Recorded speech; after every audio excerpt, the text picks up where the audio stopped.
WOD 3, we have some Tabata in this workout. If you've never done Tabata, this is a great high intensity workout. You can do this with basically any type of movement.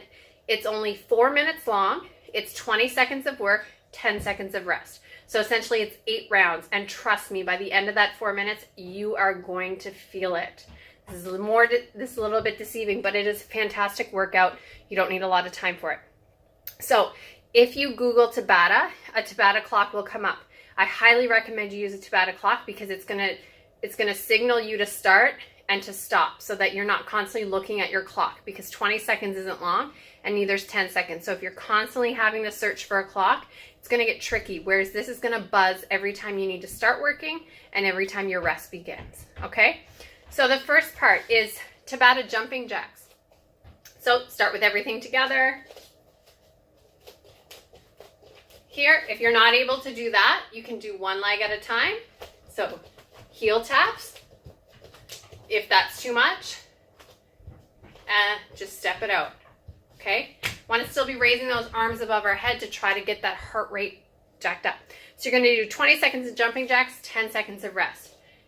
20 seconds of jumping jacks, 10 seconds of rest. So full round of Tabata, so 8 rounds. After that, we're going to do some core work. So we're going to hit a core blast. We are going to be doing 10 bent leg raises, 20 Russian twists, 30 sit-ups, 40 flutter kicks, and then we're going back down that ladder. 30 sit-ups, 20 Russian twists, 10 lying leg raises. So at any point when you need a break, because you're going to feel this in your core, make sure you break. So for laying leg raises, we want our lower back on the floor at all times, knees bent. I'm going to come up and back down.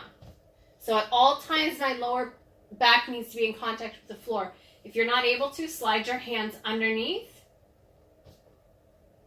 And the same thing. If you're still not able to keep that lower back, then just stay here and just pulse it out.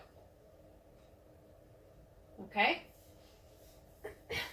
From here, we're doing Russian twist. So sitting down, and then you're going to lean back until you feel your core engaged.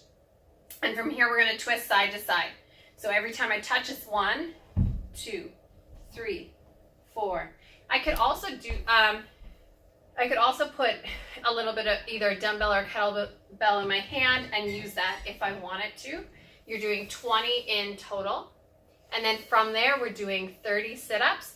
So remember with sit-ups, ideally I want you to go all the way up. So touch behind your head, come all the way to a seated position, okay? Just gotta bring, there's the focus. And your last one are flutter kicks. These are tough. So laying on the floor again, lower back in contact. Anytime we're doing a core movement and we're laying on the floor, we always want our lower back on the floor. If not, we lose our core. We're not strengthening our core because we've lost our core engagement. So here, oops, sorry. So raise the shoulders, raise the legs, and count 40. Not able to do that? Keep your shoulders down, lift your legs.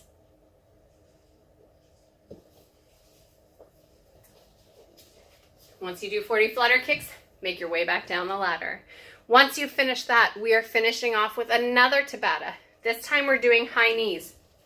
So you can either have your hands out in front or you can just do high knees. I prefer not to have them. I like to use my arms, but whatever you prefer. So trying to bring your knees up as high as we can. Okay, not able to do that or need to adjust and need a modification, walk it, but really pump it and pump those arms at the same time because we want to get that heart rate going. Have fun with it.